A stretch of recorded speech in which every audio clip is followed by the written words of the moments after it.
What's up, Met fans? Welcome back to the channels as we are doing some instant reactions in the talk of all the latest Mets news and rumors today. And we're going to get all into it, guys. So it's going to be a quick rapid fire show. So we're just going to get right into it. Chris, how you doing, buddy?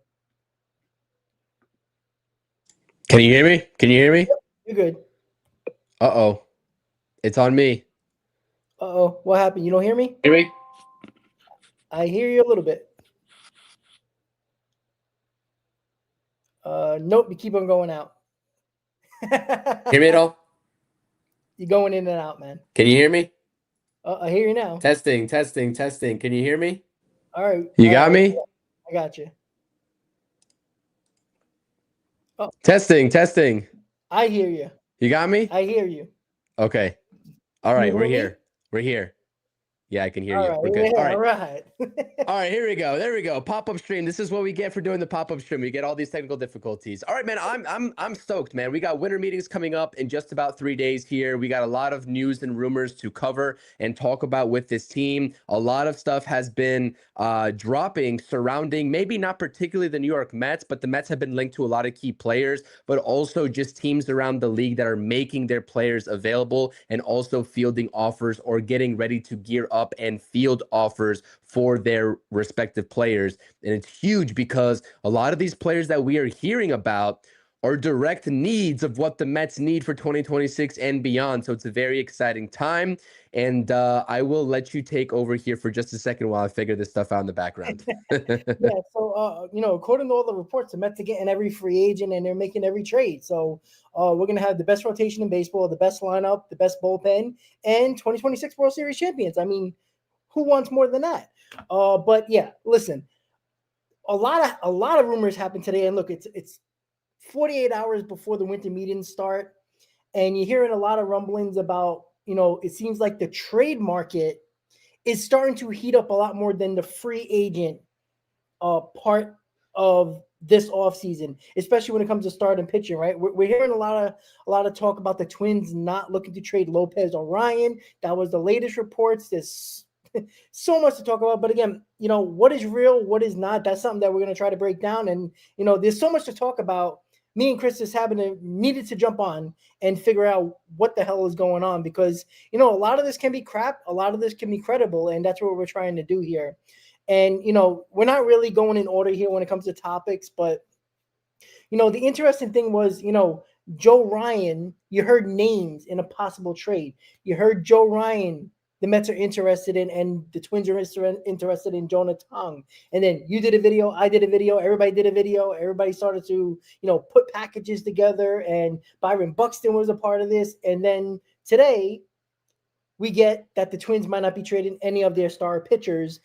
Is that believable or not? Is that something that they're trying to, get a better package because they don't like the packages that the teams are trying to give them for them, and it is trying to take a step back and maybe scare off some teams that might be, thinking that it's not going to happen or get a better deal? What do you think, Chris? Well, can you still hear me? Am I good? Yeah, you sound good to me. Okay, perfect. You know what? I think that there's a lot of conflicting reports, especially as it pertains to the Minnesota Twins. And I was actually really excited about the report that came out yesterday, only for, I guess, Ken Rosenthal to kind of shatter everyone's dreams. But it's actually interesting because I believe the report that came out yesterday surrounding Joe Ryan, for that matter, was from John Heyman. So it's kind of conflicting reports from two major insiders there. I think for the Minnesota Twins, and just thinking from their perspective. And by the way, Mets fans that I've seen on all of my content, whether it's over here on YouTube, whether it's on TikTok or over on X, because I posted the trade proposal. It was a blockbuster, Ryan and Byron Buxton in exchange for Senga, Clifford, Vientos, etc. And there's a resounding consent. There's no consensus, actually. It's just like split, right? Some will do it, some would not do it. And Mets fans, I just feel like, and I'm starting to see the picture of what you've been talking about all along, Rob, is that a lot of fans just want to hold on to these prospects, right? Because, and you ask people why, it's just like, oh, well, because Jonah Tong is going to be the next Jacob deGrom, which Very well could be the case, but nobody knows. Nobody knows. And so they're throwing out the scouting grades of his fastball. And I'm like, okay, where's the scouting grade of his third pitch? I bet you can't find it. What about his fourth pitch? It's probably non-existent because it is, right? It's non-existent. And so that's what I like. I kind of went off a little bit on a rant on my X account yesterday talking about that. I'm all for being smart about your prospects, right? I know that Jonah Tonga is a bright future. I'm not saying he's going to be a nobody, especially because he struggled in the tail end of 2025. I'm not saying that. But I'm just saying when you have a chance to get proven players, Buxton, I know that he's injured a lot. If he DHs, I bet you some of those injuries go away. And with a change of scenery, I bet you he puts up really good offensive numbers. And Joe Ryan, who, okay, a lot of people want to argue that he's not an ace. Would he be an ace in this Mets rotation right now? Yes, he would. Is he going to be an ace in a rotation that's supposed to go out there and get a true number one? Maybe not. He's a solid number two, but the point still stands. He's a frontline starter, whether it's a one or a two in a lot of rotations around the league, I would argue. Because Joe Ryan, I know that some of the ERA numbers are inflated. Who cares? There's other metrics. He has a really good strikeout rate. He has a 7-pitch mix arsenal, and I have confidence that he can put hitters away when he needs to. So all that to say is that, I know that's a little bit of a rant about the videos that we posted, but all this to say is that I think it's a bad idea for the Twins to hold on to their talent because they're not going anywhere in that division. But even if that's the case, Rob, and you can just see it on the screen right now, there are so many more options for the New York Mets to pursue. Framber Valdez, I'm sure we're going to talk about him on this stream, right? Mitch Keller, Skubal, the Tigers, recent report, they are listening in on offers for Skubal. How serious are they? Nobody knows, but they're listening on offers. Mackenzie Gore, I know it's going to be or could be a rare in-division trade, but he's out there for the taking too, even though he has some of the inflated numbers as well. There's just so many different options they can go down and so many different routes. I think if Joe Ryan is off the table, and even if Joe Ryan was still on the table, my mind, if you're talking about a trade, Tariq Skubal is 1A, you go and get him clearly. But if he's not on the table, my mind shifts directly to Freddie Peralta. I think he is the next best thing on the market that we know of right now. Unless the Marlins, as we are going to get into that report too, are willing to part ways with some of their pitching. I know you like Sandy, Rob. We will talk about Sandy too.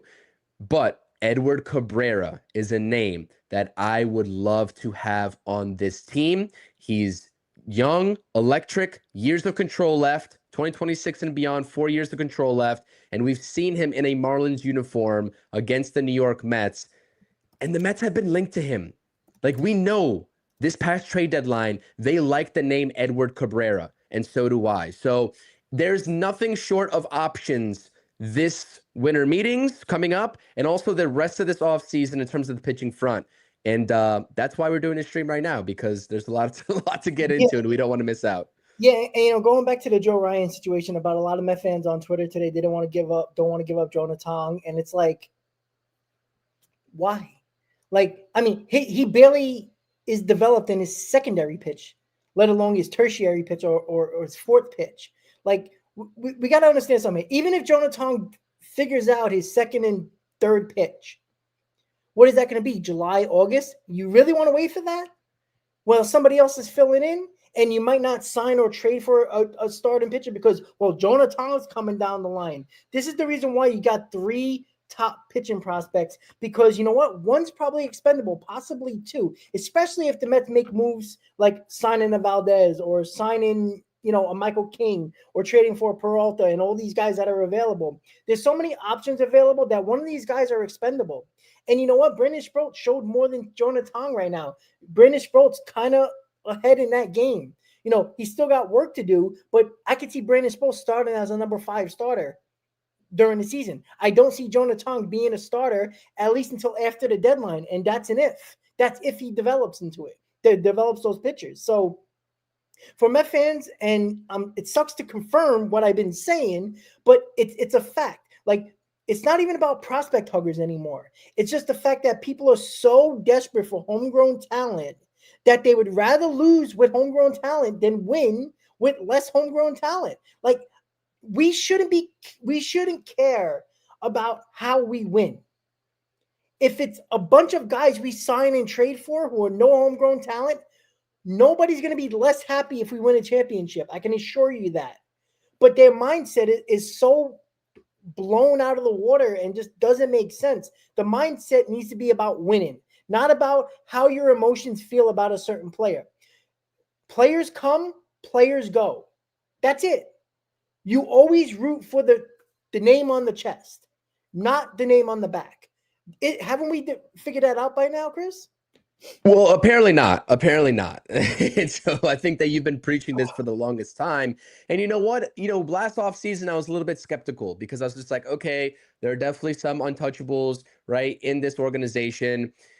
Really, the only guy that you can make the case for that, he's untouchable and you cannot trade him for anybody is Nolan McLean right now, right? If Tariq Skubal is right, can be right in your organization, the Tigers like, this deal will happen if you give us Carson Bench.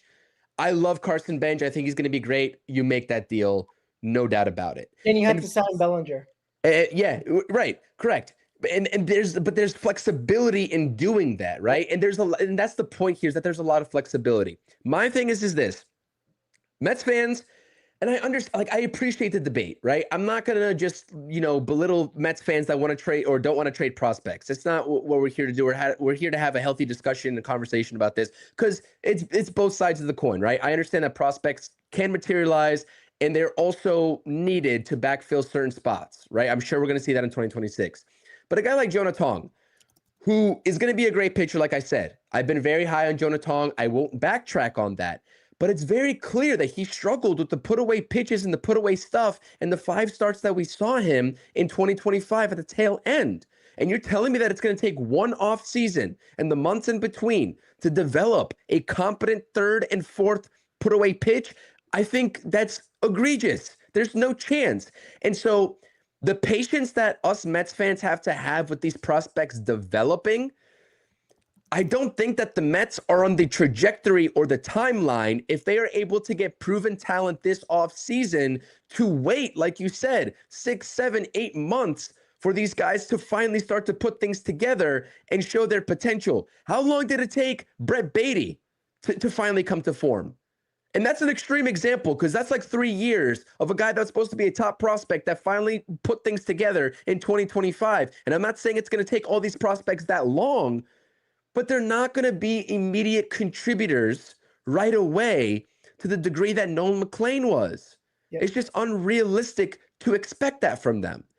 And so I do think it's time for the Mets, David Stearns in this front office, to prioritize proven talent, especially with where they're at with this roster. Marcus Semien, Lindor, your up the middle tandem is not getting any younger, right? Juan Soto's about to be 27 years old. You still have a window with him. He's not getting any younger even still too. So it is what it is. The Mets are in a win now situation. And so I understand wanting prospects and seeing them materialize, being homegrown. But at some point, like, we have to understand that scared money doesn't make any money. And I've said this time and time again. And I think that some Mets fans in this fan base are scared. I really do. Well, you know what, Chris? This organization needs to grow some balls. They really do. Like seriously, it's a stupid thing. It's a messed up thing to say, but it's true, right? This has been an organization of hesitancy, right? You want to go back to Ken Griffey Jr. You want to go back to, Alex Rodriguez. You want to go back to whatever trade or free agent signings that they could have made, but they were hesitant to do so, and they shied away from it. It goes back to Steve Phillips, Sandy Alderson, the 100 GMs that we had since. Like, it goes back further than that. Like, we have to stop being so hesitant and make a move. Make a big boy move. All right. We still haven't done that, right? Devin Williams was a smart sign-in, but you know what? That's not a stepping up and showing how big you are. You know what I'm saying? Like, it's not. They didn't do anything. This is nothing. This is okay. This was a backup plan if things go sour. That's basically what it is. But it can be the smartest move of the offseason if you sign Edwin Diaz. So they just need to be a little bit more adamant and be defiant on what they do. That's all they have to do. Like there's so many different roads. You just talked about it. There's so many different pathways of having a good offseason, right? You can put a combination of players together, a offseason. Another combination, a offseason. It wasn't like last year where it was kind of a hit or miss. There wasn't much. There's a lot of pathways this year, trade-wise and free agent-wise. You can do a combination of both and have a good offseason. It doesn't matter. We're all going to have our opinions on what we think is better, what pathway is better, but a lot of these pathways are pretty damn good. And this is where we need to see David Stearns finally show something, right? I don't want to go into this offseason having all these prospects still here. Why? Where are these guys playing? You got Simeon for 3 years. You have about 14 prospect first, second basemen that couldn't even play last year because they were blocked. You got all potential from Ryan Clifford and Carson Benj and Jet Williams. Like, there's too many guys for this roster. You got to start using these guys as assets because the longer you hold them, the quicker they lose value. And that's ultimately going to hurt you. And this is where they need to make a decision here. And you know what? If Tarik Skubal, if that report is correct, Chris, Tarik Skubal better be a New York Met. I said that from the beginning. If this guy is available and the Tigers are listening, which the reports say they are, the Mets better be number one on that list on whatever they need to give up to get Tarik Skubal. If it's Jonah Tong, wonderful. If it's Benj, wonderful. You know why? Because you shouldn't care about 2027. You shouldn't care about 2028 or 2029. Worry about 2026. Tarik Skubal, the best pitcher in baseball, will be on your team, leading your rotation for 2026. If Steve Cohen, who is the richest owner in baseball, is not going to let Tarik Skubal go somewhere else. Now, obviously, there's always a risk because Skubal might not like New York. He might not have the best season, and he might just say, screw this, I don't want to be here. But that opportunity is here. There's no reason why the Mets can't extend him. I know it's Boris, but there's no reason why Steve Cohen can't throw a $400 million check at his foot on the table and says, hey, we want to sign you. We're serious about this. So there's too many options for him to fuck this up. And if he fucks this up, he should be on the hot seat. Honestly, this is the offseason where me and you, Chris, can figure out a pathway and have a good offseason. If he can't do that, then you really got to question his ability to obtain talent on this team. And don't give me these prospects, because if you wanted to do these prospects, you could have done it in 2024 when we talked about trading, or, in 2023 when we should have traded Alonso and we should have traded other guys, and they held off, not did it. And they went into 2024 getting 1 year type of prove it deals so they can trade him at the deadline. And what did they do? Right? They kind of messed up their whole transition period of what they were trying to do to acquire more assets. That was the time to do what you needed to do with these prospects. You didn't do that. That is on you. And 2024, the same thing. So, it got very interesting because they started to win, right? I can't really fault Stearns on that aspect of it, but you got to make a decision here, right? Either don't sign Alonso, don't sign Diaz. You know what? If you care about these prospects so much, Dylan Ross, be the closer. You know what? Ryan Clifford, be the first baseman. Because if you're going to care about these prospects so much, then start them on day one. And then I don't want to hear nobody complaining when this team doesn't do well. Get the talent in here. It's really that simple. I agree. And like you said, David Stearns, I defended David Stearns all day long, every single day. You did not last offseason. You were like half bought in. I was fully bought into David Stearns. But with what I saw transpire in 2025, listen, I'm not going to say that I don't believe in the guy, because I do. I want him to succeed. I want him to be here for the long haul. I want to believe in this plan that he has in place. But there is a time. The time is now that names are presenting themselves and will present themselves. You have to go out there and show us that you are cut out to build a New York roster from the ground up, which is what he inherited, and make them into a championship caliber team. Because I think 2024, you probably agree, was a fluke. It was a fluke.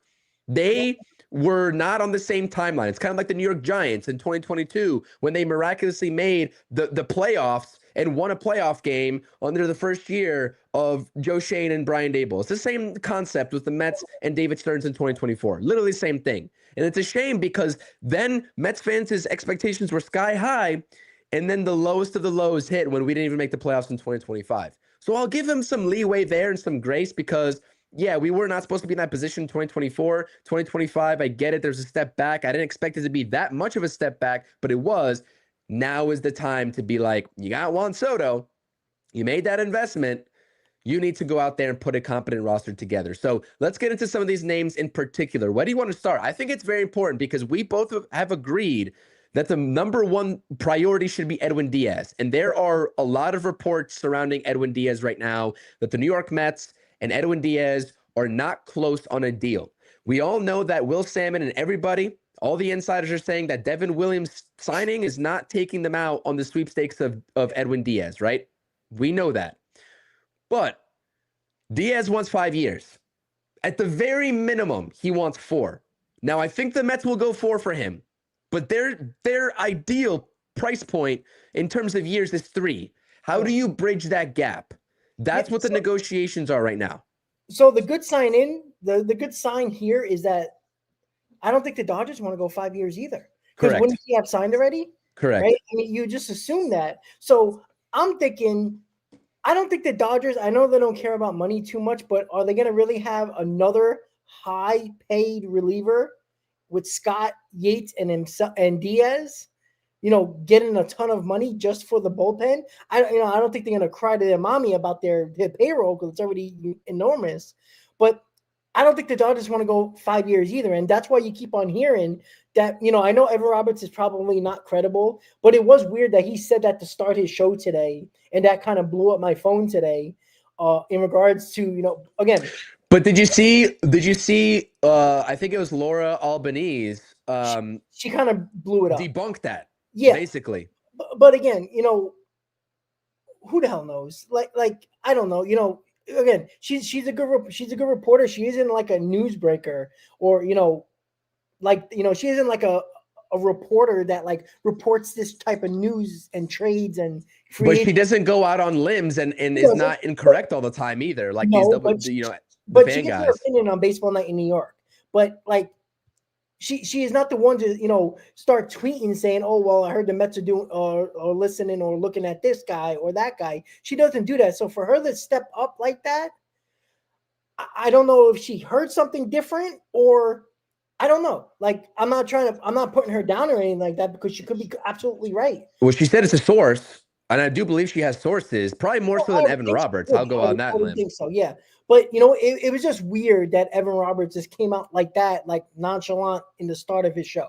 You know what? To be fair to Evan Roberts, right? I don't listen to these radio guys. I think it's really, really well documented. You're more in tune with those guys than I am. I'm not gonna lie, I haven't listened to a lick of their stuff. Like I don't listen to them. So Evan's not the type of guy to just throw shit out there. Like he's not Sal Licata, who is, saying, no, the NL East is over. Craig Carton is not going to take my spot, and yet he did. Stuff like that. Like he goes out there on the limb on a lot of things, and he says industry sources a lot. But Evan Robert never does that. Like he'll talk about other people spreading rumors and talking and reporting stuff. He never would just say it like that personally from him hearing something. So that's why it was weird. Well, you know what? To come to not to his defense by any means, like I said, like I trust these reporters like Laura, like Will Salmon, the people who generally, and like you said, right? Laura doesn't really break that type of news. So for her to go out there and concretely say per source that is completely wrong, that should give you an indication. But I will say, just to piggyback off of the Devin Williams presser that we saw today live at 3:30, which is only 15 minutes long, it seemed a little like lack of energy to me, right? There was only a handful of questions. It seemed a little bit lacking of energy, and that's fine. And you still have to love the signing regardless of the answers in the press conference. Like that's besides the point. But like, I just get a feeling. This is a gut feeling. There's no sources. I'm not going to attach any sources or I'm hearing. This is like voices in my head or something like that. Like it's a gut feeling that I think, especially when Devin Williams said that getting better arms and the best amount of arms as possible into a bullpen is the best bet to win, right? That just leads me to believe that the conversation that he had with Stearns and the Mets brass when he signed, because he had 5 other offers, Rob, and he stated And most were basically close. all of those offers were for him to close ball games elsewhere, and he chose the Mets under this gray area that he might be setting up another guy, whether it's Suarez, Diaz, etc. So for him to say that he understands that the more good premier arms, the better, leads me to believe that, yeah, the Mets are going to get this done with Diaz. But there's nothing concrete out there. And until I hear otherwise from an actual credible, I get it. Like, he doesn't go out there and do that, like you said. I don't know his style. I can't buy into it, man. Not at this point. Yeah, it is. It's really it was kind of like there was no kind of big emotion there that you got excited about. But he was adamant about he wanted to come to the Mets. Like, he had closer positions, closer spots available that teams were offering him. And why didn't he go there? Like, David Stearns, at the very least, and everybody knows I'm not a fan of him, he seems like he tells people how it is and what they're trying to do. Same thing with Clay Holmes last year to become a starter. Like, not many people were talking about it, but the Mets thought he can go into that, be a starter. I think the same thing here with Devin Williams. I think they were very honest with him. And we all talk about how many times the players talk about they want the organization to be honest with them. Even Nimmo, who kind of bashed this whole team, he even said, in that the Mets were honest with him when it came to the trade situation, right? They didn't try to, leave anything out. They kind of told him what it was.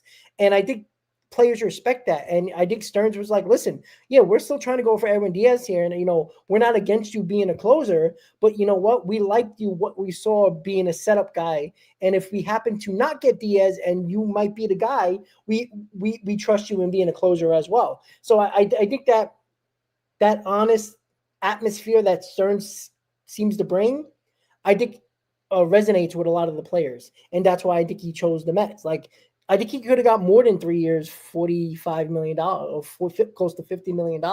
I think he probably could have got a 3-year deal, a little bit more money to be a closer. Like, I really think he could have. But listen, I think he was pissed off because I don't think the Yankees kind of rubbed him the wrong way the day one from spring training with the whole beard thing. And then, so I think that was an issue as well. Think about this for a second. And I'm just thinking about this and how crazy this is right now. Like, these guys use each other in position groups, right? The position group players that are free agents, they're always trying to sign after the guy that got the big deal, right? Somebody goes first and sets the market, and then the others wait. And usually it's the guy that's the most sought after, I would think, signs early, right? To set the market, because he's going to get his money regardless. I'm surprised. Like, it has to be eye-opening that Devin Williams signed this early, before Edwin Diaz, before Robert Suarez, because whatever they got, right? He could have just used that to say, read the room. Who else is here with me? You're not going to get another better option. Diaz is back with the Mets, or Diaz is with the Blue Jays. Suarez is wherever he is. I'm your next best option. And the gap between me and the next best option after me is very large. So the fact that he actually signed this early and wanted to come to this organization tells me that, one, he wanted to be a New York Met all along because of that familiarity with David Stearns. That's first off. And second of all, it tells me that the New York Mets, who are still actively negotiating with an elite closer, knew that they wanted to get the signing out of the way, and they're going to do everything in their power to bring back their guy in Edwin Diaz. Yeah. Gut feeling. But like, just how early Devin Williams signed was an indication to me alone. Like, he could have waited out the market and used the lack of other options as leverage for all these other teams. Look, Stearns is being aggressive at the moment, right? We talked about him not being aggressive and letting the market dictate what he does, and he's not doing it this year, at least up to this point, right? The Nimmo trade was kind of, according to what Nimmo said, that the reports were that the Rangers asked about Nimmo and called about Nimmo, and then it started to develop, to materialize into a trade. And Stearns didn't wait, right? He talked to Nimmo, gave him a few days to talk about it with his family, and it went through. And then the Devin Williams trade came out of nowhere. There wasn't a lot of rumors about the Mets being in on Devin Williams. There was like a little hint of them being interested, but nothing that serious, and it just happened like that. So, so far David Stearns is doing what I've wanted him to do for 2 years now, and he's doing it right now, being aggressive, but he can't take that foot off the pedal. He just cannot do that right now. You have to be aggressive because, again, these trades can happen. You can't have a Garrett Crochet situation happen again. You can't have Max Fried or Corbin Burns, get off the table because you were not willing to give out money. I know Corbin Burns got hurt, but he wasn't hurt at the moment. And Max Fried had a really good season. So it is going to be interesting what's going to happen in particular with Diaz. But I think it's a really good sign that he didn't sign with the Dodgers yet, because the 5th year, I think, is a pipe dream, to be quite honest with you. I know the Mets are not going to do that. Maybe the Dodgers will budge on a 5th year. They could, if they're a little worried about losing him. But again, they could just sign Suarez. I don't think they're too worried about that, to be quite honest with you. I just think they just want another guy that they can trust in their bullpen. So I'm going to see. I just really want to see if the Mets are serious about that 4th year, because the 3rd year is obvious. They would love to do 3 years, and they don't care how much money. It could be close to $30 million. They don't care. They care about the years, which, is kind of nitpicking, but I understand the logic when it comes to especially bullpen arms. Even though Diaz is the best closer in baseball, 3 years from now, he might lose a couple miles an hour off his fastball, and we know how his fastball plays with his slider. So that's what you always have to worry about. And David Stearns is smart about that.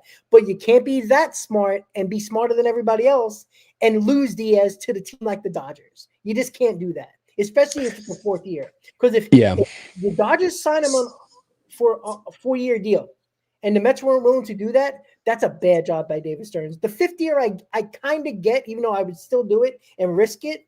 The 4th year would really piss me off.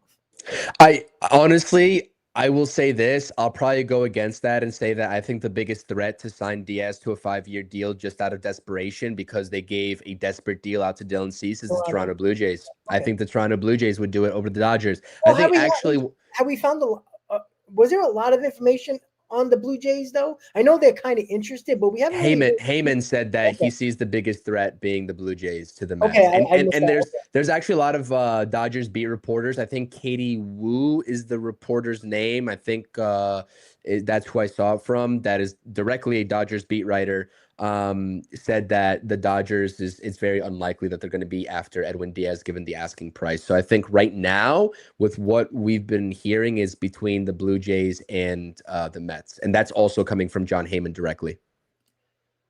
It's interesting, though, because it seemed like the Dodgers were like a heavy favorite. Like they were willing to just pay anything. But I mean, the Blue Jays are desperate, like you said. Like they gave a crazy deal to Cease. But think about this, too, is that even from the Mets' perspective, if they lose out on Edwin Diaz to the Blue Jays, if the 4th year or 5th year is the thing that really is the sticking point to that, Robert Suarez, by nature, who's already 34 years old in comparison to Edwin Diaz's 32, is probably only in line for a 3-year deal anyways. And so if you're giving Edwin Diaz 5 years, that pays him through age 37. Robert Suarez on a 3-year deal pays him through the same age 37. Correct. Now, I will say this. It's basically kind of the same thing. Now, I will say this. The peak of both of these guys' games, I'm still taking Edwin Diaz over Robert Suarez. I think the numbers definitely show that, but Robert Suarez is nothing to joke about. I mean, this guy's a back-to-back all-star. He's got the electricity, right, with the fastball as well. Like, he's posted some really good numbers. I think it would just piss Mets fans off because Edwin Diaz has been doing the job, especially with that 2022 and 2025 campaign, and we've just come to know and love Sugar Diaz. And I think it's the same thing with Pete Alonso. Losing out on these guys that are your guys and leaving in free agency just leaves a sour taste in fans' mouths. But I'm like, if the Mets pivot to Robert Suarez, Devin Williams and Robert Suarez, all the same. Like, let's ride. That's a good back into the bullpen. Yeah, when it comes to some Met, I talked about it on Mets Talk Live. just in general that, the same concept with Pete Alonso, even though I think Edwin Diaz to this team is more important than Pete Alonso, because I think you can find a big bat. It's very hard to find an elite closer. And that has been obvious. Just watch baseball in general. But I've said this for a while. The Mets can still win without Diaz, the same way I talk about the Mets can still win without Pete Alonso. Because again, you just brought it up, and I said it on the Mets Talk Live the other day that Suarez is a step below Diaz, but you can do a lot worse of those 40 saves that he got last year than Diaz. It's not that much of a downgrade. It is a downgrade, but obviously you got to worry about can he pitch in New York and all that other stuff. Diaz can do it, but you don't know that until you try. You can't be afraid to sign somebody because they might not, perform well in New York. You just don't know that. Like you can't predict that at all. So that argument is stupid. I understand the argument and the logic, but you can't predict that. You just have to go with the flow and hope for the best. So if the Mets lose out on Diaz and sign Robert Suarez, you probably still got one of the better 1-2s in the back end of the bullpen in baseball. Like that's a fact. I wouldn't be crying at all. I wouldn't be crying. No, I would be upset because I want Diaz because you know what he is, but the way how Met fans are gonna act. I mean, they're already bitching and moaning about Jonah Tong, who's not even a major leaguer. They would cry to the heavens. Oh my God, we're gonna lose Nimmo, Edwin Diaz, and Pete Alonso this offseason. Oh my God, we can never win because we've won so much in the last 40 years that everybody's gonna cry. And the pathway to winning a World Series isn't based on Diaz only or Pete Alonso only. Those guys can be replaced. Now, you might not be happy with the names, but if the Mets sign Kyle Schwarber and Cody Bellinger, let's just go crazy here. All right, if they sign Cody Bellinger and Kyle Schwarber, that is like 60 home runs right there. You automatically get that production that you got from Pete Alonso, one player, and you formed it into two players stretching out your lineup. Don't tell me you can't win with that because you can. Same thing goes for Diaz. If you can't sign Diaz and you get Suarez, you got a 40-save guy in Suarez. Let's say he's pretty good. And you still got Devin Williams, who was one of the best closers in baseball 2 years ago, as your setup guy. And the Mets already have a solid bullpen with Minter and Raley, and they're gonna add. So there's pathways to winning, not just this tunnel vision that Met fans seem to have with certain players. I would hope Mets fans realize that if you are presented two options, one, keep Pete Alonso, or two, you have the ability to sign both Schwarber and Bellinger. I know that there's Mets fans that will say I'm still taking Pete Alonso, but those are like homers. Those are like the homer fans that root for players instead of the overall team. There's under no circumstance objectively that I would ever take Pete Alonso over Bellinger and Schwarber if you can do that and if you can swing that with the money. There's just no way. Yeah. I'm taking Schwarber and Bellinger all day long. I might even take Schwarber over Pete Alonso as it is if the Mets can sell me on a pivot point to first base, because how long have I been talking about Schwarber, Rob? Like how long have I been doing that? I want Schwarber. I want him very badly. Should we shift over to Schwarber? I think we should. That's a perfect segue. Let's do that. We're about it today, so let's go. So Schwarber is a guy that is fielding interest, and his market is probably the biggest market or the fastest growing market of any of the major bats. Heyman, Passan, all these guys are saying that he is going to be the one that signs first. It's not going to be Tucker. It's not going to be Pete. Those guys are going to wait until Schwarber gets his money because the market is established, and teams know they want a guy that has put 40-plus home runs over the fence, 45-plus home runs over the fence in 3 of his past 4 years. That's what teams want. I would want that too, especially for a New York Mets team that has not had a solidified DH ever since they got introduced into the National League. Yep. Right? We've been doing this platoon garbage, and if you've followed me on my channel and subscribed for long enough, you know that I hate the platoon, and I don't want any more platoons in the DH. Give me a guy that you can slot in there and make the positional battle work at first base no matter who's there. That's what I want. And so the Reds are going to be in on it. Rosenthal has been talking about, and Morosi also has been talking about the Reds, hometown to Kyle Schwarber, who's from there, really want to make that work because they're an up-and-coming team as well. And if they get one more bat and have some pitching help, they can do some damage in that NL Central. And then the Phillies, of course, they're the front runners to sign and retain Schwarber. And they, he has that they have the edge because he's been there and he knows the lay of the land of Philly, playing there, what the team is all about, what their plans are.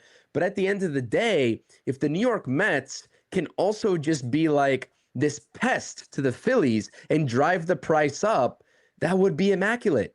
If you told anybody, let alone the Phillies, that the Mets were seriously going to entertain Kyle Schwarber this offseason when they have their own issues with Pete Alonso and trying to re-sign him, I bet you they never believed in that. But now you have the New York Mets who are lurking, and they want Kyle Schwarber. This is not just from John Heyman and Morosi and Rosenthal, by the way.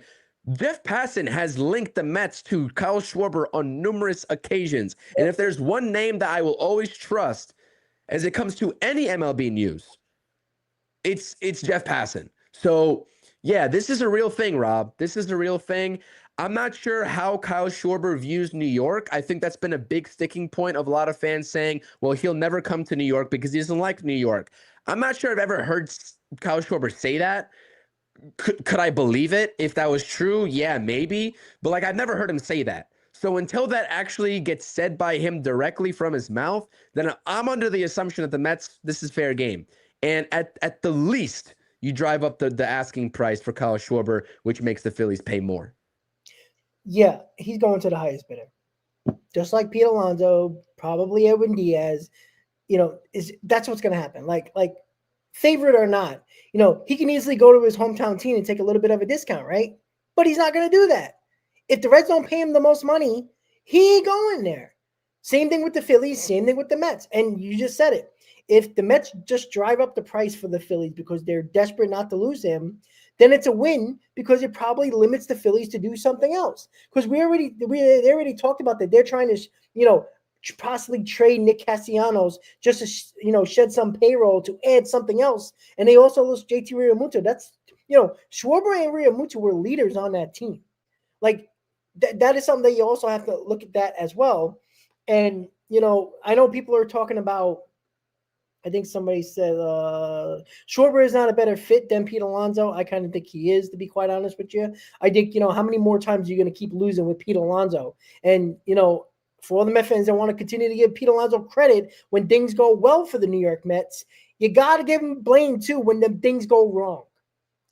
It's not all his fault, but it seems like everybody, they can't wait to blame Lindor. They can't wait to blame Juan Soto or this guy and that guy. But Pete Alonso is off limits. It's a joke. All right. The losing has been a part of this core since 2018. Since Nimmo and McNeil were on this team, and then Pete Alonso came the year after, this has been a losing franchise. They're a part of it. They're the faces of this franchise. They're the problem, or at least part of the problem. They're part of this losing. Don't throw them out of it and only give them credit when things go well. It's stupid. It's stupid. Pete Alonso had a great year this year. How did that work for the 83 Mets win team? Right? When Lindor was throwing up big numbers and MVP type numbers, the Mets actually won more ball games. There's a comparison here. I said this on Mets Talk Live. When Lindor plays well and his numbers are great and MVP caliber, the Mets win more ball games. When Pete Alonso goes crazy, the Mets don't win. So just think about that for a second, right? There's no logical explanation for it, but those are the facts. They're right there in front of you. Just look it up. So listen, if you think that Bellinger-Schwarber combination is, you rather not have that and just have Pete Alonso, whatever you're smoking, give it to me. Because I just don't understand the logic. You can get 60 home runs, and that's down year home run wise. I'm not talking about the 50 plus home runs that Schwarber hit. He can hit 14, 15 home runs less, and Bellinger can hit 20. Yeah, that might be a downgrade from what they did the year prior, but that's 60 home runs added to your lineup that Pete Alonso, and oh, by the way, did he hit 40 the last 2 seasons? No, right? That's 20 plus home runs you're adding to your lineup with Soto, Lindor, And who knows if Alvarez bounces back, but let's say even 15, 20 home runs from Brett Beatty, Alvarez, 15 home runs. Like, that adds up. Like, don't tell me that lineup is not better. Because what have we seen with a Pete Alonso lineup? We I'm not saying don't get Pete Alonso, but you're crazy to think that, let's get Pete Alonso, because I think me and Chris agree with this. If you sign Pete Alonso, it's probably going to be a 5-year deal. I don't think he's going to take less than that. He'll go elsewhere. The Red Sox will give him a 5-year deal at that, absolutely. too. So. If you sign Pete Alonso, you're probably not getting Bellinger. You're probably not getting Schwarber. You might get, a Luis Robert that you trade for center field. That is. Would you rather have Schwarber, Bellinger, or Alonso and Robert? I mean, come on, it's a no-brainer. It really is. I agree with you. I think I'm inclined to agree with you here. And that is just with the way. So under that assumption, just to get this out the way too, because like I said, if Pete Alonso walks, a lot of Mets fans are asking, what is the first base move for the Mets? Because that's a valid Sure. question too. That's a valid question. Again, if Pete Alonso's not on his team, I think Bellinger will be. So he can be your first baseman. You trade for a center fielder, and problem solved. You can use Carson Bench as the opportunity to win left field. There's nothing wrong with that. Or center field and put Bellinger in left, whatever you might have to do, or Okamoto. I just think that with what, I think I'm a little bit more of a Pete Alonso supporter than you are. I think I'll just say that. We know the differences of what we talked about Pete Alonso, but I hear you because you're not wrong in some of the statements that you're saying. I still think Pete Alonso is probably not all to blame for the lack of, Mets. And I'm not saying that you're saying that either, by the way. Yeah. But I agree, and I also agree with Pat in the chat here saying signing Pete means we're basically running back last year's roster. Exactly. That's the point too, because David Stearns, his first move was to offload Brandon Nimmo. Like, that's a huge core shakeup. And I'm inclined to believe that he's not going to stop there. So that also probably leaves the door open for Pete Alonso walking if he's not willing to accept the Mets' terms. And that's okay because, again, there's other pivot points as well for the New York Mets. Although I really would like to see Pete Alonso back. Bellinger at first base, he can do it. I don't. He's a better first baseman defensively than Pete Alonso. Sure, I can buy into that, but you know what though? If you go ahead and go the Bellinger route, I don't know if you get Bellinger and Schwarber though. Now I'm starting to think about it though. I mean, you're talking about a 5-year deal for both of those guys, probably. I don't think maybe if you can entice Schwarber on a 4-year deal, but like I said, are the Mets really favorites to land Schwarber as it is? So if you're talking about Luis Robert, if that's a serious consideration for an offensive upgrade, and then either one of Bellinger and Pete, it's basically you're asking me who I'd rather have, Bellinger or Pete Alonso. I still have to take Pete Alonso. Sure, of course, because of the offensive production for sure.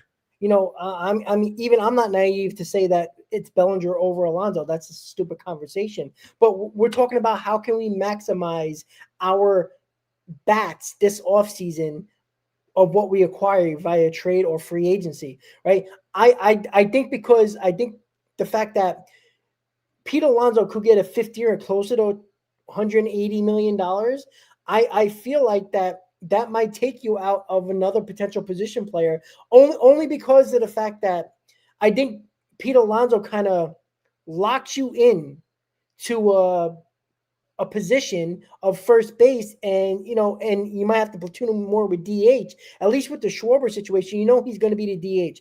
Bellinger is going to be either a left field, center field, or first base. So you can maneuver around that. You sign Pete Alonso, your first base and DH your DH situation is going to be a platoon because you don't. Stearns already said it. He doesn't want Pete Alonso to play first base every day. So that means that DH spot's going to get taken up by Pete Alonso sometimes or more often than not. You can't sign Schwarber and just DH him like that. That run prevention nonsense goes out the window at that point. I mean, that would be pretty cool, but it doesn't fit the way you think it all should because only people look at the lineup and you're not listening to what David Stearns is talking about. David Stearns thinks this lineup's going to hit no matter who he brings in here, no matter what the lineup looks like. He thinks they're going to hit. he keeps on talking about run prevention. He talked about in the Simeon conversation, right? He said it. He goes, yeah, I don't think Simeon's the same offensive player he was a couple of years ago, but you know what? I know he's a Gold Glove defender, and we'll see what we can get. Anything with the bat is a plus. So he's telling you right there that if the Mets prevent more runs, because the Mets weren't terrible offensively. They were in the middle of the pack. At the end of the year, they ended up being in the middle of the pack. They were terrible early on, but they ended up being in the middle of the pack offensively. If you prevented some more runs, and that obviously involves a lot more pitching, better pitching as well, but our defense was atrocious last year. It was bad all around, from even the star players. So if you can get your run prevention better, there's a pretty good chance you can win more games. And it's not about my opinion. It's what David Stearns keeps on saying. Every time he speaks, he talks about run prevention. And Bellinger prevents more runs than Pete Alonso. And it's just what the numbers saying, what David Stearns is talking about. You have to listen to what he's talking about and how he's going along with this offseason so far.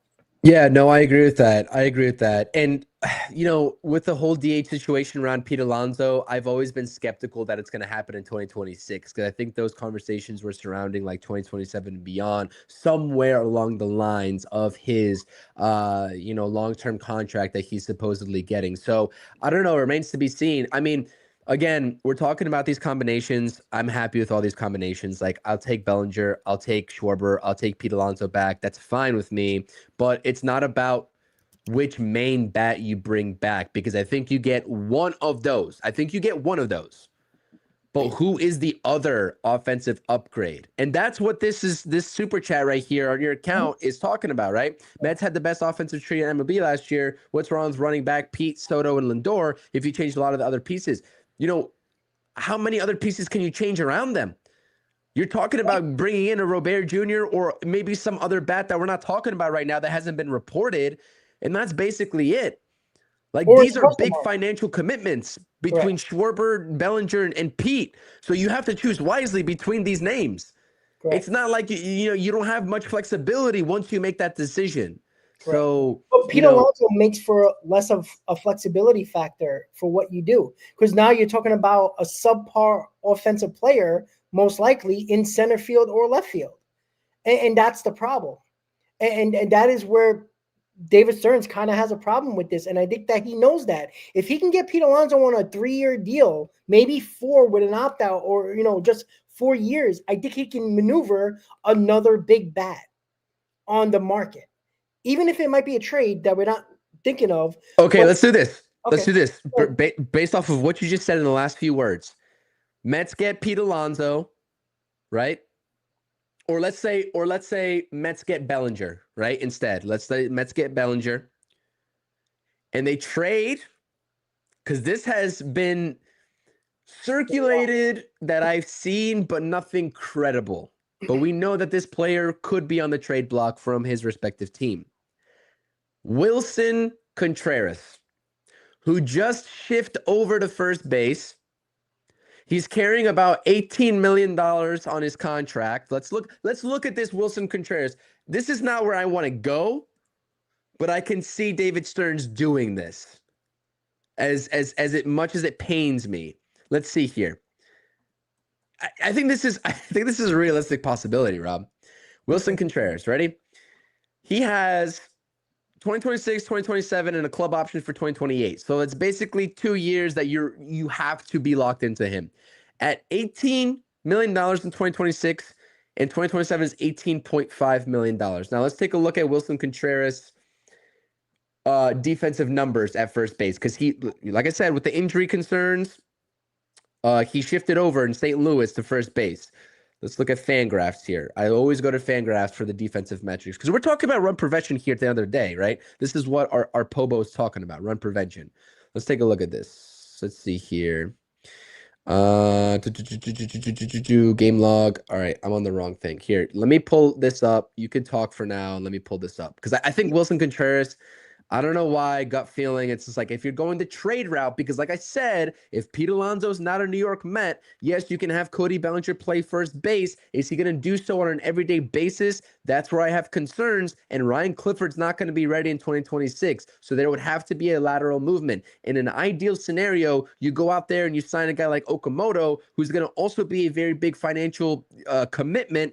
And there's been no reports. Maybe that's even to the advantage of the Mets who want to keep things in-house, but I've seen nothing about the Mets being linked or even interested in Okamoto. So that's where I'm bringing up this Wilson Contreras topic. Hold on 1 second. Give me like 5 seconds to bring this up. Yeah. So the Wilson Contreras thing. Again, you're gonna bring up the defensive metrics and all that stuff. I think that's kind of the issue. Like he's not gonna provide similar to better offensive numbers than Pete Alonso, and he's probably not going to provide that much better defense, if at all.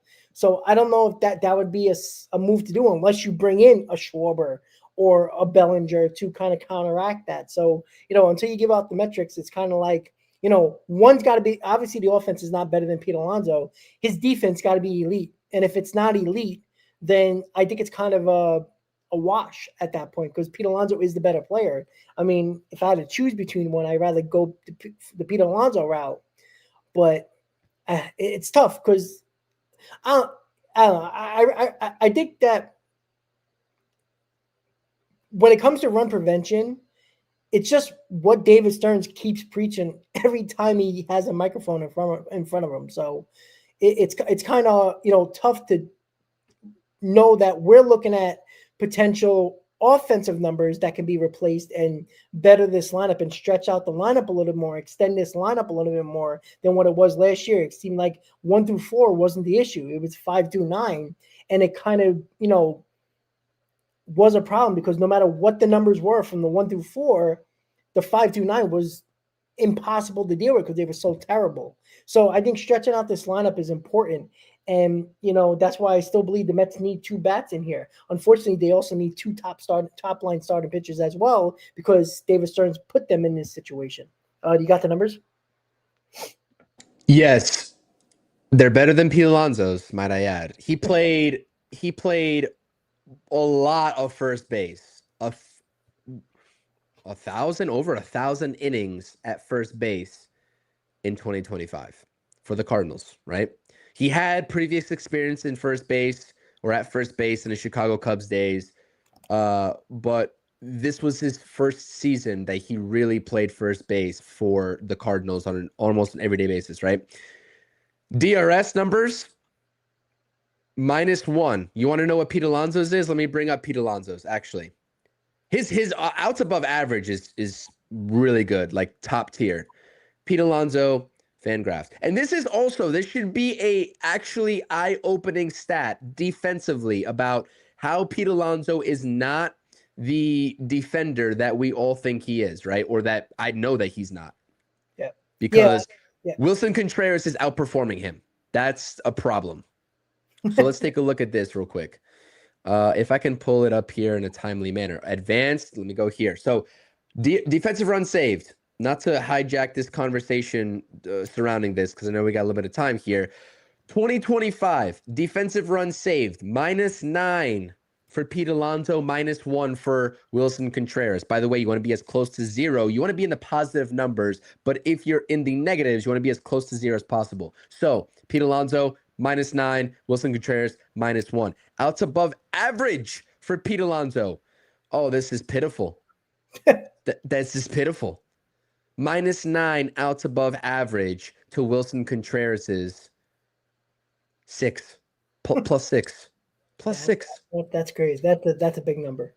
It's a big jump, man. And so I'm like 1 year sample size for Wilson Contreras. Like I get it.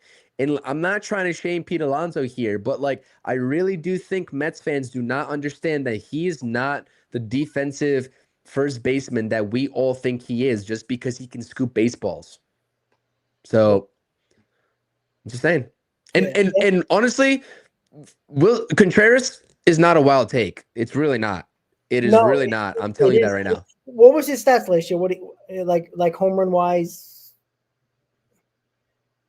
Sorry, I'm making you do all the work here. I think you are mute or something. I think.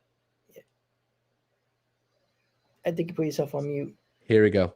2025, he batted 257, 20 home runs, and 80 RBIs. He had a 791 OPS. So, like I said, it's not all world, but No, but again, with that Wilson Contreras, it's similar to Bellinger Schwarber, right? 20 home runs compared to connecting with or putting together with Schwarber gives you 50 to 60, 55, 60 home runs. Like that's the point here, is that there's a lot of pathways specifically for the starting pitching and the lineup where I think the Mets could use two. And again, name a combination.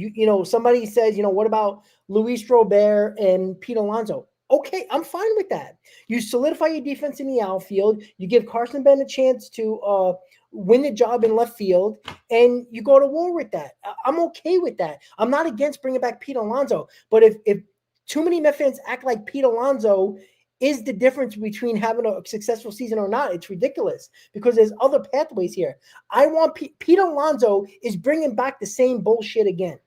It is the same 1 through 4. Well, technically, 2, 3, or 1 through 4, except for Simeon are part of that now. If you think Simeon's the difference maker between those 4 guys, you're nuts.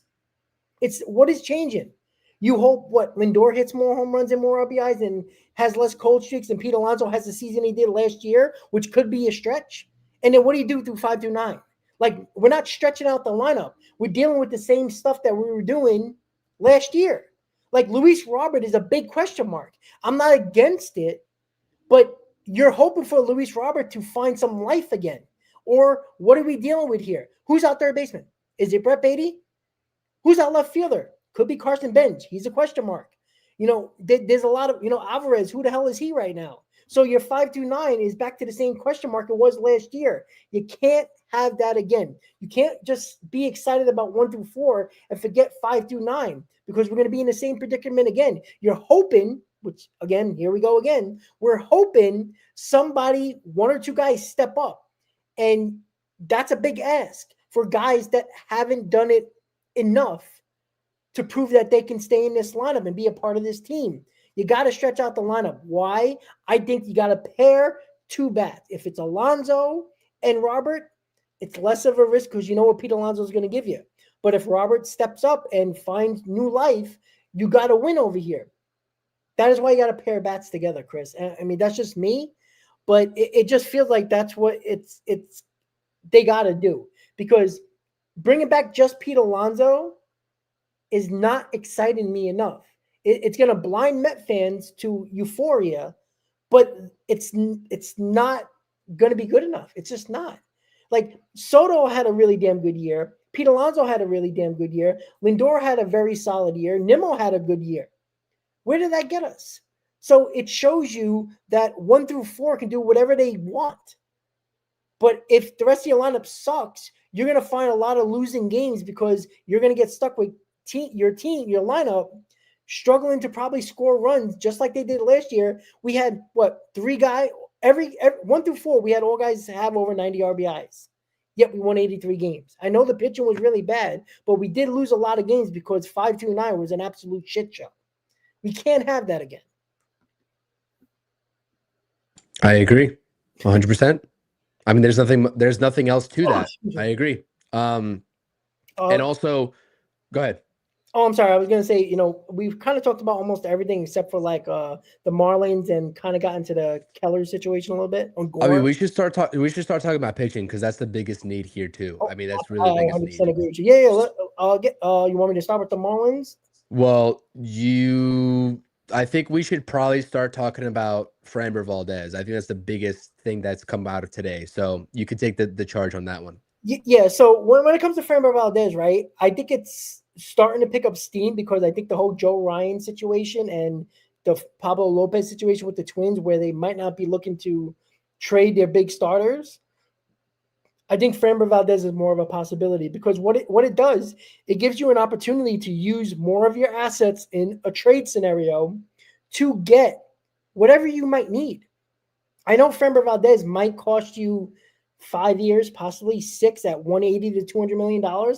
But get over the fact that of the years and the money. Framber Valdez had his agent put together like a little video thing of, him showing his personality and, what he wants teams to believe in him and all that stuff like that because of what happened with him and the catcher last year. He is a very damn good pitcher. He's a very good postseason pitcher. He got that experience. He will lead the way. But this leaves a big opening for the Mets to trade for another starting pitcher.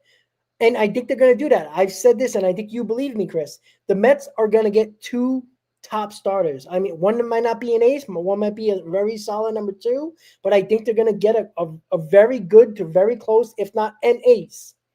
And I wouldn't be shocked if the Mets sign Valdez and still go after Skubal. I mean, you kind of protect yourself with Valdez being under control with McLean if Tarik Skubal happens to leave.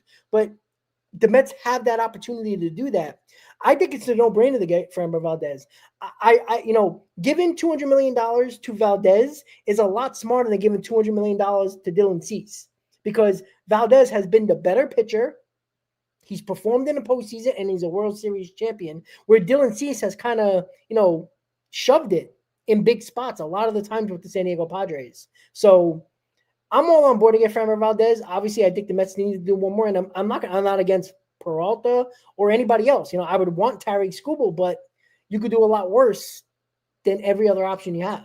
So the way to get Valdez to 200 million, which I think is a pipe dream for any team, right? I think it's a pipe dream, is for him to get a long-term deal like 6 years. And that's just not happening with the Mets. Like, I genuinely do not like, I think that the Mets, I'm going to say this right now, and I actually said this on my video that I dropped on my channel before, is that I think the Mets have an offer out there to Valdez somewhere. This is just my general assumption, but I just don't think that it's going to be anywhere beyond 4 years. I think it's probably the sweet spot of what David Stearns likes to give out, which is 3 years. You know what I mean? Especially for a guy who just turned 32 years old last month. Like, that just seems like a David Stearns offer that he would give out. And so that's basically what you're battling, because I do think that some team will give Valdez 4 years. The report today was that the Orioles and the Mets, quote unquote, are among the favorites to land Valdez, right? And I think that the Orioles are probably a little bit more desperate, and their GM is a little bit more desperate than ours, or our president of baseball operations, I should say. I'll say that. And so, yeah, man, I don't know. I can see this Valdez thing playing out, but he's going to have to lower that asking price in terms of years. But I just don't know, besides the Mets and the Orioles, like what his market would even entail in terms of the teams that are going to be interested in on him. Because, I think we've both said this along the way that the starting pitching, it's going to be a trade and it's going to be a free agent signing. Who are the biggest names free agent-wise that we've been hearing from the New York Mets perspective, right? We've been hearing about Valdez more than anybody else in the free agent market. Then we've been hearing about Tatsuya Imai, who's going to be definitely a 6 to 7 year deal worth $150+ million. And then we've been hearing recently today about Michael King. We could talk about Michael King if we want to, because that's also a very solid name that I would be on board for, given the correct parameters of a deal. And then we've also been hearing about, I've talked about this name one time on my channel, but we haven't heard any reports until today that the Mets are in the mix, but they're not listed as favorites, for Ranger Suarez, who's the other lefty option free agent wise. But you're not thinking about Ranger Suarez as a 1 or 2, hopefully not. Valdez is definitely that. Amai is definitely that. And then most of these pitching targets from the trade market are that, with Skubal and Edward Cabrera with the Marlins recent report, etc. Joe Ryan's a 1 or 2 for sure. If he ends up getting traded, which I think that, I don't know, Rosenthal versus Heyman, you choose who you want to believe there. So, yeah, if you are thinking about getting one ace and one mid-rotation guy, like a number 2 or number 3 to slot in alongside Nolan McLean, Valdez is definitely the guy to go after. He fits that mold 100%. I do not care what he posted in 2025, because some of the numbers were down. The metrics were down.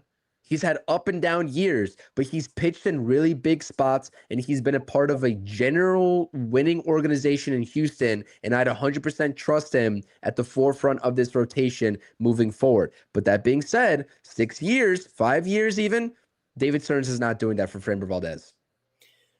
Yeah, I mean, it is interesting that you just keep on, rumors keep on popping up day by day with Framber Valdez with the Mets, and where there's smoke, there's fire. I think that it's more of a possibility than I think even you're thinking about. I think the Mets. Here, the thing is, David Stearns was associated was a part of the Houston Nationals when they signed Valdez to an international free agent. He was a part of that organization. So he has familiarity with him. And I think that's the same thing when it goes for Devin Williams as well. That they knew each other and they had that common ground, or that, that I guess you say that relationship or so. I think Valdez is the same way. He probably has somewhat of a relation. I'm not saying a good relationship or a great relationship, but they clearly know each other. They clearly probably. And I think that's why Valdez is a big opportunity. Stearns is not afraid to get guys in here that he knows and that he thinks that he believes in. That's the reason why, it's weird because David Stearns don't want to give, 5-6 year deals to guys over 30 years old. But you're not talking to Framber Valdez if you're giving him 4 years. He's not listening to that. You probably have to get a 5th year on him at the very least. So David Stearns probably knows that. So if he's willing to go to a 5th year, maybe even a 6th year for Valdez, which I think that's a stretch, but who knows? I think David Stearns trusts that type of pitcher. And again, why would he do that? Because he knows the guy. He knows what he is. The guy is a bulldog. Everybody's like, oh, he's 5'11", 240 pounds. David Wells was drunk, fat, and ate all the time. And yeah, he was one of the best pitchers in the game and was one of the best pitchers in the postseason. And for the New York Yankees, like, he's the type of guy. He's not a fat guy. He got a stomach. Don't get me wrong, but he's a solid guy. We all love Bartolo Colon, that fat guy, right? But he pitched well. I'm not worried about him, and I think he's a guy that. And here's the other thing: we haven't really even talked about this with Framber Valdez. He's reliable. 30 starts, 32 starts, 190 innings. You want to find that with the New York Mets? When you need the innings, he'll give them to you even when he's not pitching well. That was the problem with the Mets last year. When Mets pitching didn't pitch well, they never gave them length. Framber Valdez, even if he's struggling, he will give you 6-7 innings. You're not getting that from other guys that we've seen from the Mets. When they struggled, they were out of the game in the 3rd, 4th, 5th inning. He won't do that. He will keep you in games, even when he's struggling. He will give you that 7th inning to protect your bullpen. You're not going to worry about that. That is what he does. The problem with the Mets rotation last year was reliability. We couldn't trust guys to give you innings unless they had a good night. That's a problem. I want guys that are reliable, guys that can pitch, and even when they don't have their best stuff. And Nolan McLean's a part of this because he's shown when he didn't have his best stuff, he kept the Mets in ball games. He was the only one. You need another guy like that, or maybe even 2. So that is the other reason why. It's not that he could be, he'd be the best pitcher on the Mets, no doubt about it. Some might not consider him an ace, but he technically is. But if you get Skubal, he'll be a number 2. So, all right, let's put it this way, because since we're talking about pitcher right now, do you still believe, because it's been reported all offseason, that the New York Mets are going to get 2 top starting pitchers? And again, that's a solid number 2 that can probably hover around the number 3 and an ace. The only way that they get 2, and I will stand by this, and I've been saying this since the beginning of the offseason, they have to trade Kodai Senga. They have to trade him. I agree. I mean, like it. Senga first. They can sign and trade for pitchers and then trade them, right? Having Sean Manaea come out of the bullpen is not out of the realm of possibility either. So that's one way to make, a rotation spot happen.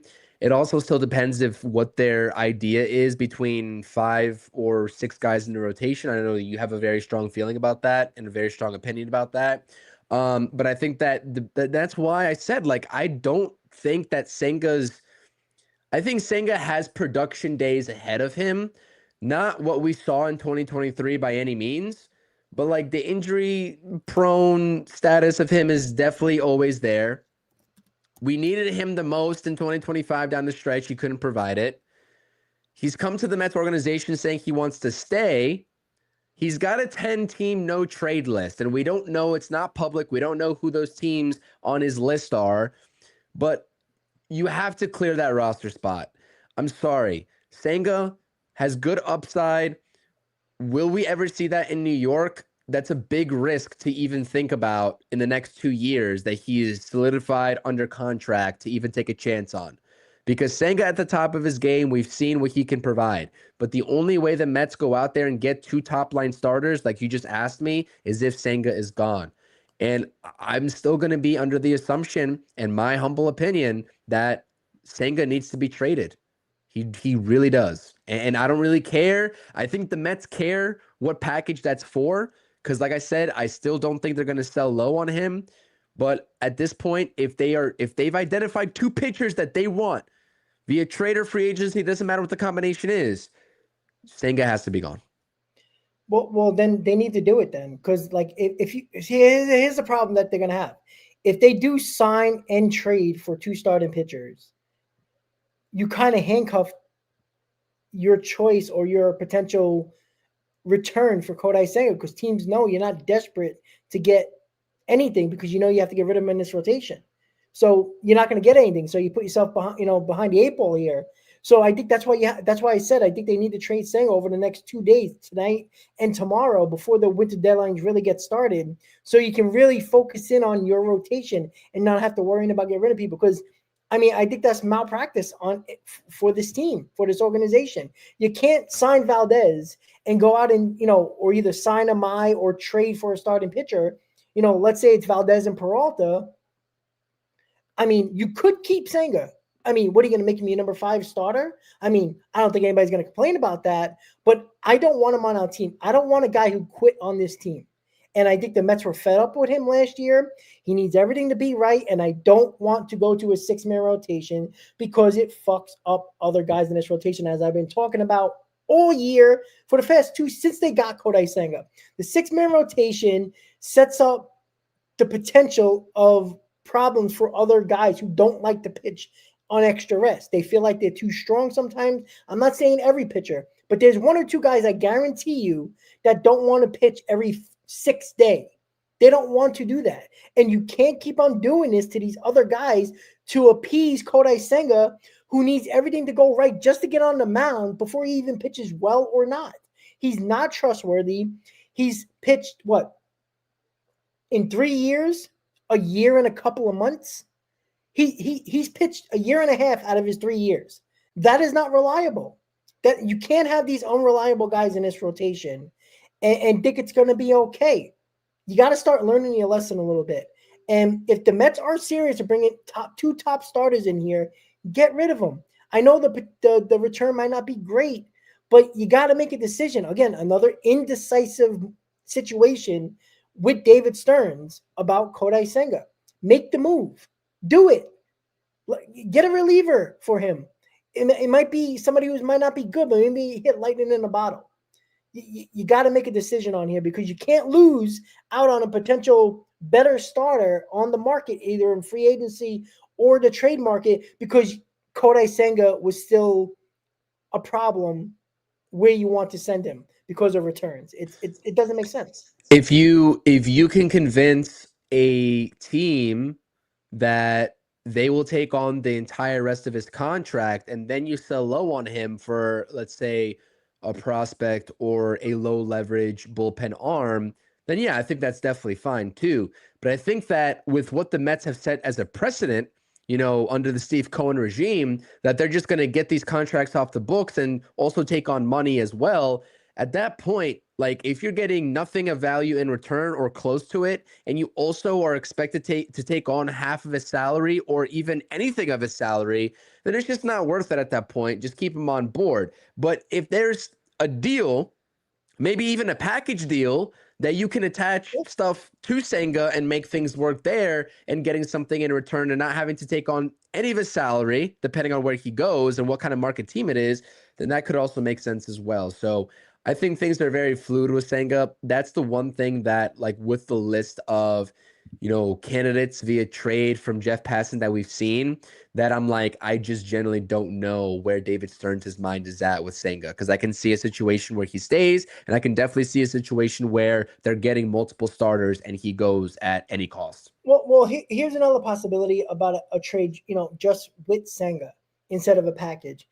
Looking at a deal or a team that might want to try to contend. Like, I don't think the Brewers are going to take on $14 million when they're trying to get rid of Peralta for that money. But a team like the Tigers, you're trading Tyreek Skubal, but you're still trying to contend, right? You're not trying to trade anybody else. You're still trying to, make the playoffs next year.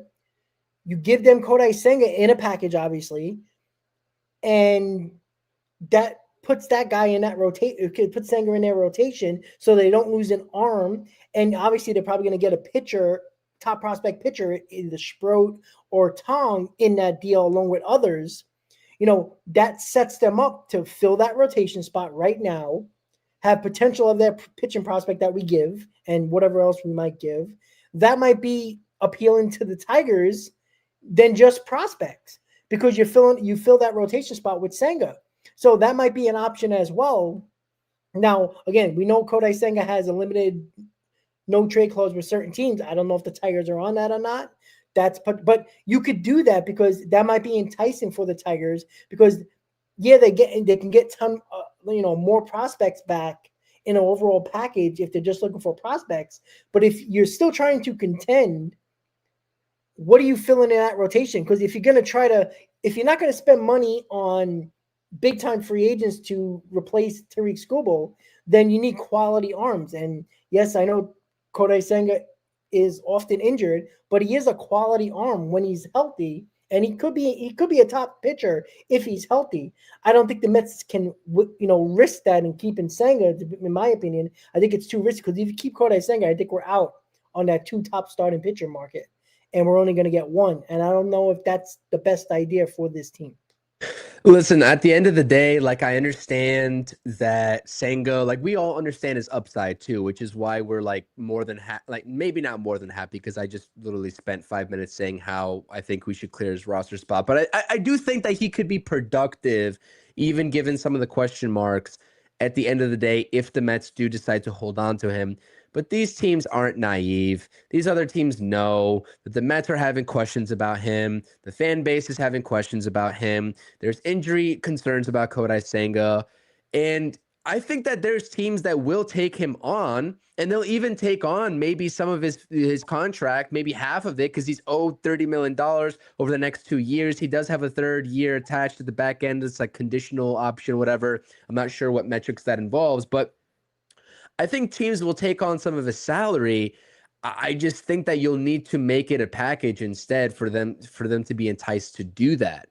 Now, when you're talking about trading with smaller market teams, the ball game changes a little bit, but like, you're not gonna surround a deal. Like, the Tigers will gladly take Senga back, I'm sure, but like, they're still going to be asking for Tong Sprout plus. You know what I mean? They're still going to be asking for that. So just including Senga is not going to be enough to be like, okay, well, if we're giving you Senga, you're not taking Sprout. Like, that's not how it's going to work, in my opinion. But I'm still okay with that, because I think it's addition by subtraction with Kodai Senga.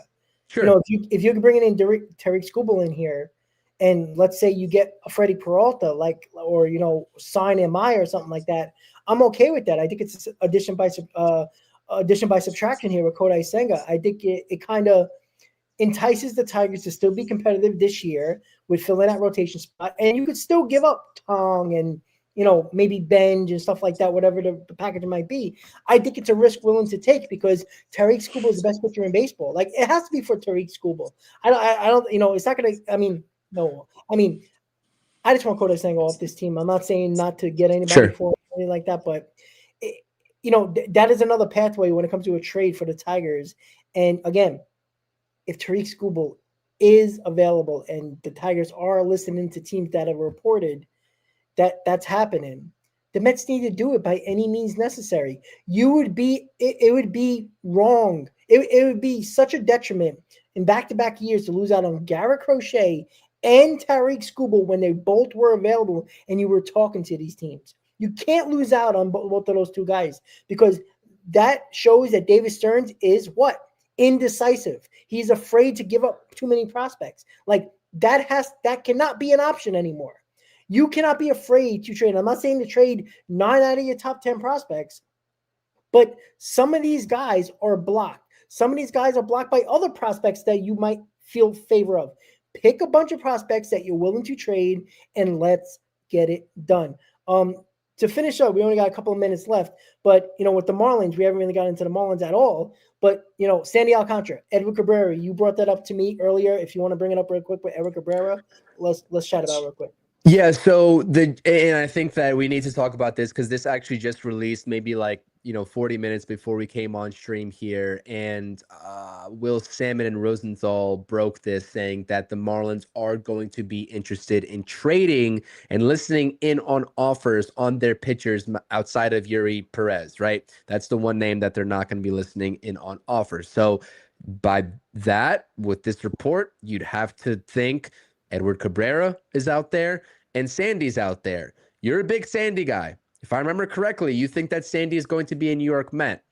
And just because Jeff Passan did not list the New York Mets as a potential fit for Sandy this offseason doesn't mean he's not on the radar of David Stearns, right? Again, when we talk about the way that the Mets operate, sometimes you don't hear about a direct link until it actually happens. Yep. And so I think that the Mets and the Marlins, I know that in-division trades are really tricky, but I think that if there was two clubs between this NL East, I think the Mets and the Marlins match up pretty well trading with one another. And my mind, I know your mind's on Sandy. My mind directly goes to Edward Cabrera, who we heard some smoke about the Mets liking and being interested in at the trade deadline. And by the way, Will Salmon, just 20 minutes ago while we were on stream, said that there is a ton more interest from teams around the league to trade their pitching this offseason than there ever was during the deadline. Because even though the Marlins might have been listening in on offers, Sandy even thought that there was a 90% chance. He had his bags packed in Miami, ready to go somewhere. Yeah.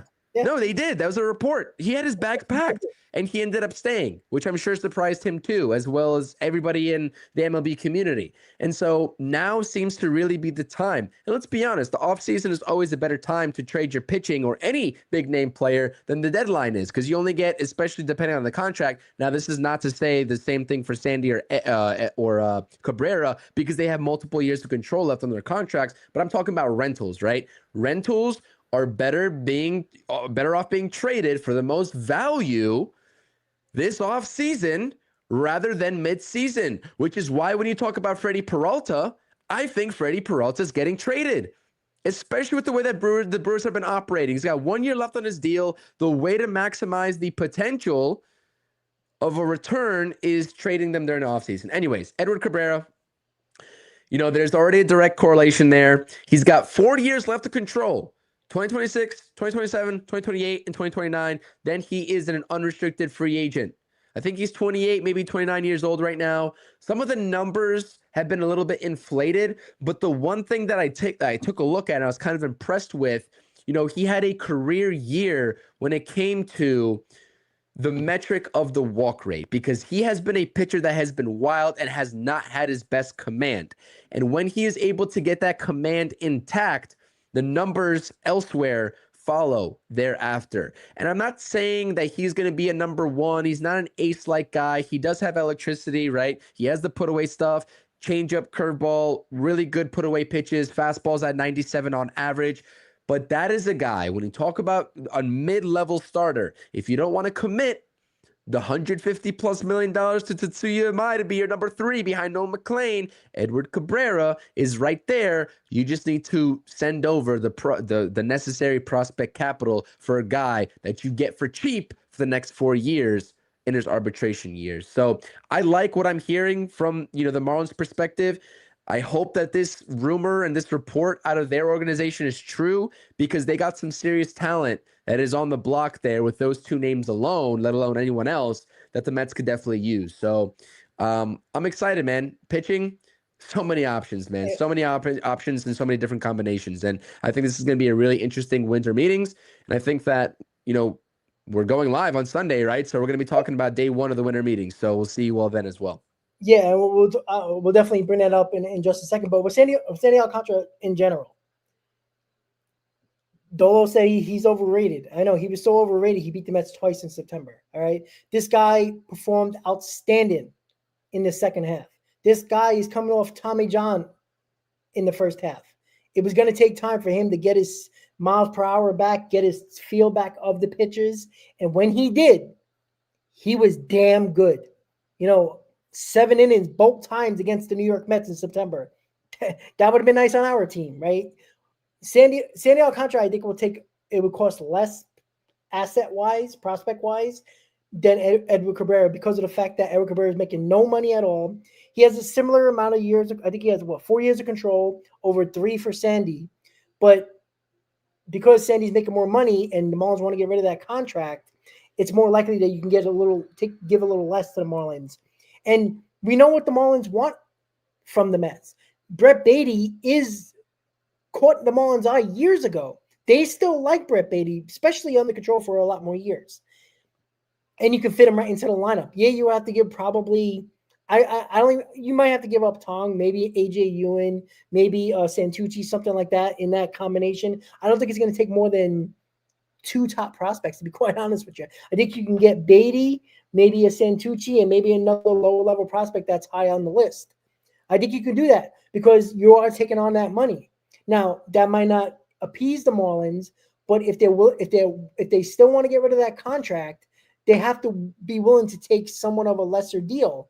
Edwin Cabrera is going to cost you more. So with the question with Edwin Cabrera with the control, that scares me because, again, he would be a number 3 if you bring in a Framber Valdez or Freddie Peralta, Whit McLean. He'd be a number 3, so it wouldn't be the worst thing in the world. But if he's a disaster, now you only got 2 guys you can trust, and that's concerning. Sandy Alcantara is not a question mark. He's an ace. Now, he might not be as good as he was 4 years ago, but he's still a top pitcher. And if you want to call him a very good number 2, okay. If you pair him with Freddie Peralta and Nolan McLean or Imai or Nolan McLean, it's really good. And this guy steps up. Look at his numbers in September. In the last couple of years, even when he was injured, he was still good. It's insane. Like, this guy steps up in big moments, as big as the Marlins could get. He was the one pitcher that was dominating for them in September when they were still in the hunt, when the Marlins were ready to pass everybody. Like, they were playing red hot. And it was because he was leading the way. This guy performs. And I'm not saying to get Sandy. Look, there's too many pathways to fuck this up. It's very hard to not get it right. I might not be happy with all the decisions starting pitching wise, but I'm not going to be against all these different pathways. If you can get 2 of these guys, whatever combination you want, it's better than what you had last year. And obviously on paper it means nothing, but it's a good start. And I still believe, and I said it from the beginning, I always said that the Mets want Sandy Alcantara. I still believe that. I think it was a possibility last trade deadline. I think the Marlins decided not to do it, and the Mets kind of handcuffed themselves in a lot of different situations. But this year, this offseason, I think the Mets aren't playing when it comes to these starting pitchers. I think David Stearns is clearly learning the lesson here. You're not hearing all these rumors with Valdez, who's over 30 years old. Same thing goes for Alcantara. These guys are over 30, but you know what? It's proven that these guys perform. You can't keep on relying on, reclamation projects and all these prospects that are question marks. You can't rely on that. You got to have proven talent in here. And I think David Stearns is starting to realize that. Chris, any final words? And then we'll talk about the hot stove on Sunday. No final words. I think if you go and get Sandy, you got to get Mark Vientos in that deal, since that scuffle that they had there. They had that scuffle at Citi Field when Sandy hit Vientos, and Vientos didn't take too kindly to that. No, all jokes aside, I appreciate the stream. pop-up stream. Again, we wanted to get ahead of some of these rumors for you all. It's a busy time over the weekend. Not sure if we're going to have much time tomorrow, but Sunday definitely will be back, and I'll let Rob talk about that. So hopefully you all are ready for an exciting winter meetings, and a winter meetings that all these reporters and insiders are saying that there's going to be a lot taking off quickly, and big names are prepared to sign very early, maybe even like a Schwarber or a Framber Valdez, who are looking to get their next team out of the way. Yeah, exactly. And again, guys, with the meetings start on Sunday, me and Chris will have everything that's going on the first day on the winter meetings. I set it for 7:00 on Sunday, but time we'll decide what time is good. Depending, it's Sunday night football and all that. So we're trying to get everything together here. It's going to be Sunday night for sure. It's just a matter of when, and probably between 6 and 8. I think it's probably the best time, sometime around there. So we'll have everything that you need. What's going on first day of winter meetings and whatever else is going on. Hopefully the Mets make some moves before that, and we get to talk about it. So with that said, guys, thank you for tuning in to a special edition of the Mets News and Rumors, technically a hot stove edition, and we'll see you on Sunday, guys, with Mets Hot Stove for the first day of the winter meetings. Have a great night, guys. Let's go Mets. Let's go Mets.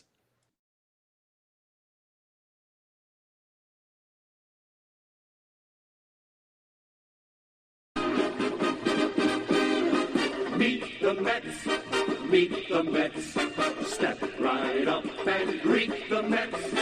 Bring your kiddies, bring your wife. Guaranteed to have the time of your life, because the Mets are rich.